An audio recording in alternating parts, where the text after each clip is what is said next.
आप defence minister लंबे समय से रहे हैं, थोड़ी सी बात करते हैं आपके आने के बाद जो चेंजेस आए हैं, जो रिफॉर्म्स आए हैं, थोड़ा सा आपसे समझना चाहेंगे। आजकल के दौर में एयर सुपीरियॉरिटी होना बहुत ज़रूरी है। जो भी अभी हाल और एयर सुपीरियॉरिटी अपनी दिखा भी दी हम लोगों ने। जी जी जी बिल्कुल, उसी से सवाल, वहीं से मैं 2-3 सवाल उस पर पूछना चाह रहा था। हाल में MiG-21 को भी हमने फाइनली जो है रिटायर किया है। उसका रिप्लेसमेंट तेजस, उस पर हमारा भरोसा है। तो ये कहाँ पे है? क्या जी से जो बातचीत चल रही है उनसे बातचीत ठीक चल रही है या कोई वहाँ डिले हो रहा है? कोई अल्टरनेटिव्स के बारे में हम सोच रहे हैं क्या? देखिए, जी का, सेफ्रॉन का, अन्य बहुत सारी ऐसी कंपनियां हैं जी।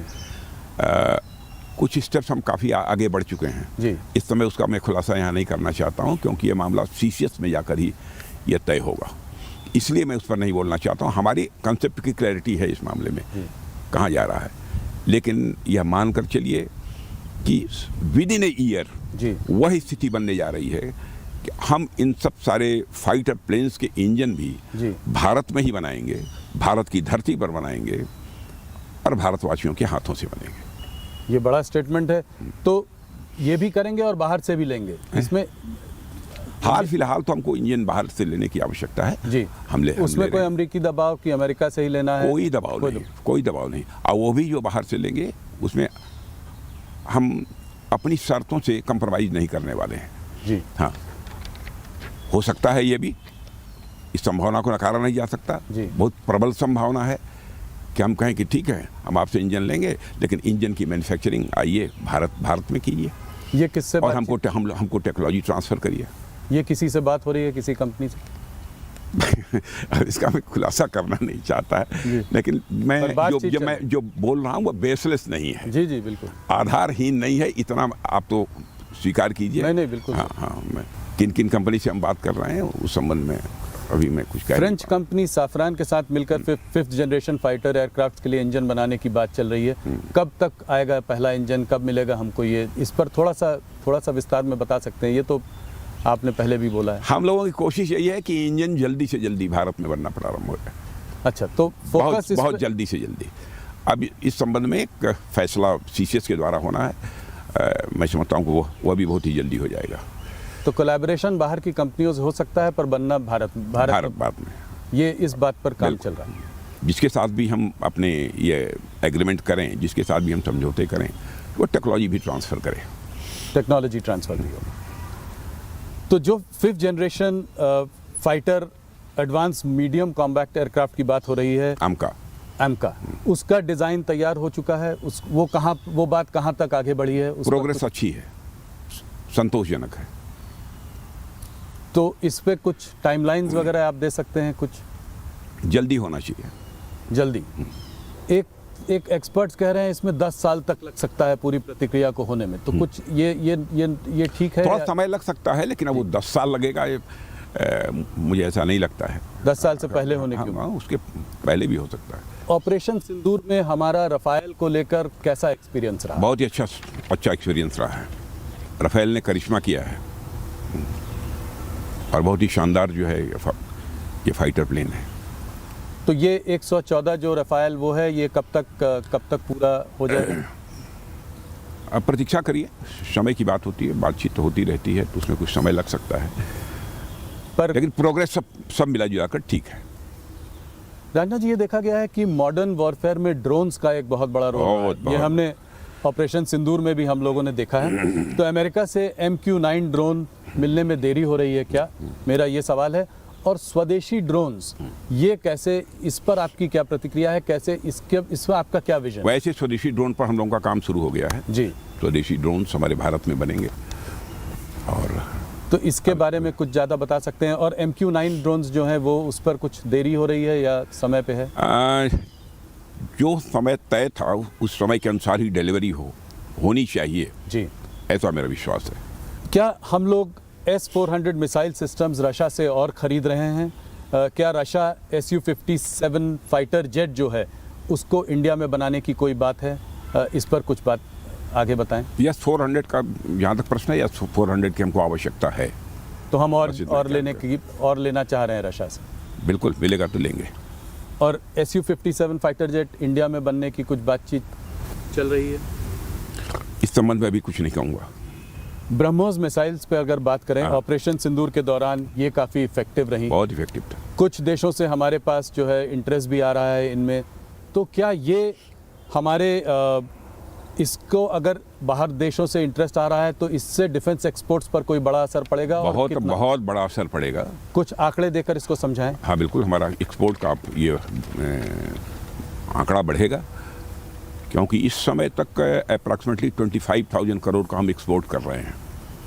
हमारा एक टारगेट है जी कि 29-30 समाप्त होते होते हमारा एक्सपोर्ट मिनिमम 50,000 करोड़ तक का पहुंच जाए। सिर्फ और इससे? हम कॉन्फिडेंट हैं कि हम जी। 50,000 करोड़ के अपने एक्सपोर्ट के लक्ष्य को हासिल करने में कामयाब होंगे। सिर्फ ब्रह्मोस को लेकर कि नहीं, पूरे टोटल डिफेंस? जी। क्या आपने देखा होगा कि इंडिजनाइजेशन का सिलसिला भी हम लोगों ने तेजी के साथ प्रारंभ किया है। जी बहुत सारे आइटम्स के बारे में हम लोगों ने फैसला किया है कि चाहे जो भी हो, जी। हम भारत में ही बनाएंगे, भारत की धरती पर ही बनाएंगे, भारतवासियों के द्वारा ही वो बने, यह हम सुनिश्चित करना चाहेंगे। यह हम लोगों का फैसला है। पॉजिटिव इंडिजनाइजेशन लिस्ट बनाई है हम लोगों ने, जी तय कर लिया है कि हमारे 550 आइटम हैं। जी। किसी भी सूरत में हम दुनिया के देशों से इसको इंपोर्ट नहीं करेंगे, भारत में ही इसको बनाएंगे। ऐसे ही कुछ लोकल रिप्लेसमेंट यूनिट्स होती हैं, तो लगभग 5,000 ऐसी यूनिट्स को हम लोगों ने तय किया है। अब वह भी सारे आइटम्स हम विदेशों से नहीं लेंगे, लेकिन भारत में ही बनेंगे। और अब तक आपको जानकर खुशी होगी, लगभग 2-2.5 हज़ार ऐसे आइटम्स हम लोगों ने भारत में बनाना शुरू कर दिया है। तो बहुत ही शानदार प्रोग्रेस है इंडिजनाइजेशन के मामले में, स्वदेशीकरण के मामले में। तो आत्मनिर्भरता में डिफेंस सबसे आगे चल रहा है, ये बोला जा सकता अब मैं सबसे आगे अपने को कैसे कहूँ, लेकिन यह है कि इंडिजनाइजेशन में जो प्रोग्रेस है, जी। स्वदेशीकरण में जो प्रोग्रेस है भारत में रक्षा क्षेत्र में, वो बहुत ही संतोषजनक है। अग्नि 6 मिसाइल का टेस्ट कब होगा? ये हमारी जो है लॉन्गेस्ट इंटरकॉन्टिनेंटल बैलिस्टिक मिसाइल है, इसके बारे में कुछ बताएं। प्रतीक्षा करिए। काफ़ी चर्चा में है, काफ़ी स्पेकुलेशन भी है। मैंने सोचा आपसे डायरेक्ट पूछूं तो कुछ सवाल का जवाब कैसे बतला दूं, लेकिन प्रतीक्षा करिए, पर होगा सब जो होगा समय के साथ। सब अच्छा होगा, अच्छा होगा, आपको खुशी होगी। अच्छा चलिए, आपने ना कहते हुए भी थोड़ा कुछ कहा। क्या न्यूक्लियर सबमरीन प्रोजेक्ट डिलेड है? डिलेड तो नहीं कह सकते हैं, लेकिन हाँ थोड़ा कुछ समय थोड़ा अधिक लगा है, ये बात तो सही है, इसको मैं स्वीकार करता हूँ। लेकिन वो भी बनकर तैयार हो जाएंगे, ज़्यादा डिले उसमें नहीं है। 1 लाख करोड़ की लागत इसमें लगी है, तो पर आप सेटिस्फाइड हैं कि ये आप चल रही है, प्रोग्रेस बहुत अच्छी है, प्रोग्रेस ठीक हाँ, है? पहले से प्रोग्रेस और इम्प्रूव की है। हम लोग आत्मनिर्भरता और स्वदेशी की बात कर रहे हैं, तो क्या आप ये भी कहेंगे कि स्वदेशी वेपन सिस्टम और प्लेटफॉर्म आज जो है वो हमारा अपना होना चाहिए, हमें किसी और पर डिपेंडेंट नहीं होना चाहिए? यही है। ये क्या सोच है, ये क्या आपका विजन है? नहीं, हम अपने जो हमारे रक्षा उपकरण हैं, जो हमारे डिफेंस जो वेपन्स हैं हमारे, इस मामले में हम दुनिया के दूसरे देशों पर निर्भर नहीं रहना चाहते। हम पूरी तरह से आत्मनिर्भर होना चाहते हैं। उसी दिशा में हमारा प्रयत्न चल रहा है, और मैं कहना चाहता हूं कि इसमें प्रोग्रेस भी अच्छी है। राजा जी, क्या थिएटराइजेशन यानी आर्मी, नेवी और एयरफोर्स की एक यूनिफाइड कमांड जिसकी की बात चल रही है, ये कब तक हो पाएगा? मैं इधर देख रहा था कि आर्मी सीधे चीफ समय सीमा तो नहीं बताऊंगा इस समय, अब बताना संभव भी नहीं है जी, लेकिन प्रोग्रेस हमारी अच्छी है। थिएटराइजेशन के मामले में भी जी चल रही है। ज्वाइंटनेस में काफ़ी हद तक हम लोगों ने प्रोग्रेस कर भी दिया है। आर्मी चीफ ने कहा था कि जो है ये अभी हाल फिलहाल में कहा था कि ये प्रोग्रेस ठीक चल रही है, मगर क्या एयरफोर्स को कोई आपत्ति है, कोई ऑब्जेक्शंस हैं, कोई इश्यूज हैं, और उसको कैसे हल कर रहे हैं? एयरफोर्स में ने अभी तक कोई ऐसी आपत्ति हमारे सामने कोई दर्ज नहीं कराई है, लेकिन जो भी हम करेंगे, हम अपनी जो एयरफोर्स है, नेवी है और आर्मी है, सभी को पूरे कॉन्फिडेंस में लेकर ही करेंगे। आर्म्ड फोर्सेस जो है कुछ हफ्तों लार्ज स्केल एक्सरसाइजेस कर रही हैं, क्या ये रूटीन एक्सरसाइजेज हैं या आपको किसी कुछ खतरे का अंदेशा है? कोई खतरा नहीं है, रूटीन एक्सरसाइजेज चलती रहती हैं और इस समय भी चल रही हैं।